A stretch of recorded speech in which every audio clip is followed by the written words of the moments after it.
We are going to read part of the first chapter. Chapter 1 of Harry Potter and the Philosopher's Stone. The Boy Who Lived.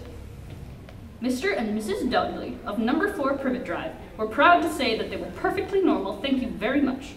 They were the last people you'd expect to be involved in anything strange or mysterious because they just didn't hold with such nonsense.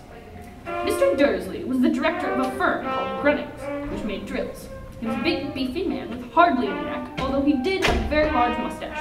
Mrs. Dursley was thin and blonde and had nearly twice the usual amount of neck, which came in very useful as she spent so much of her time craning over garden fences, spying on the neighbors.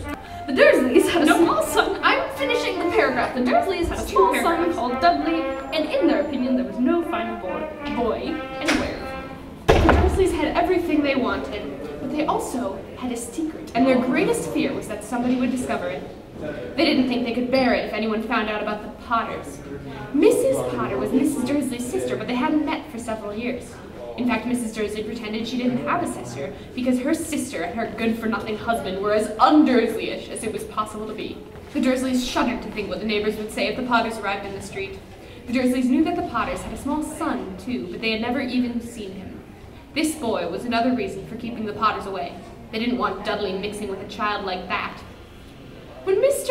and Mrs. Dursley woke up on the dull gray Tuesday our story starts, there was nothing about the cloudy outside to suggest that strange and mysterious things would soon be happening all over the country. Mr. Dursley hummed as he picked out his most boring tie for work, and Mrs. Dursley gossiped away happily as she wrestled a screaming Dudley into his high chair.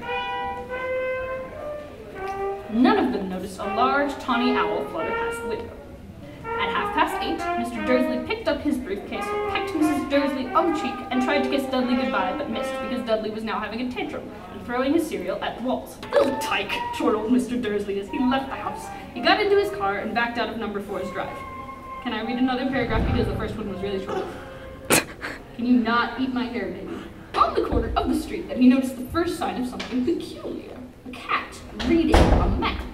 For a second, Mr. Dursley didn't realize what he had seen, and he jerked his head around to look again. There was a tabby cat standing on the corner of Privet Drive, but there wasn't a map in sight. What could he have been thinking of? It must have been a trick of the light. Mr. Dursley blinked and stared at the cat. It stared back.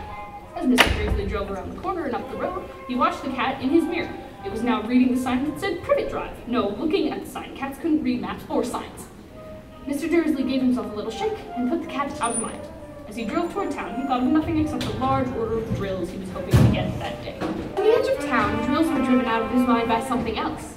As he sat in the usual morning traffic jam, he couldn't help but notice that there seemed to be a lot of strangely dressed people about. People in clothes. Mr. Dursley couldn't bear people who dressed in funny clothes. The get-ups you saw in young people. He supposed this was some stupid new fashion. He dropped his fingers on the steering wheel, and his eyes fell on a huddle of these weirdos standing quite close by, and they were whispering excitedly together. Mr. Dursley was enraged to see that a couple of them weren't young at all. Why, that man had to be older than he was and wearing an emerald green cloak. The nerve of him! But then it struck Mr. Dursley that this was probably some silly stunt. These people were obviously collecting for something. Yes, that would be it. Traffic moved on, and a few minutes later, Mr. Dursley arrived in the Grunnings parking lot, his mind back on drills. Comment. Leave it at that. Please tell me if I read that at all resembling the way Jim Dale reads it. Like, not in his voice. I'm not that awesome. You've ever heard Jim Dale. Extremely awesome.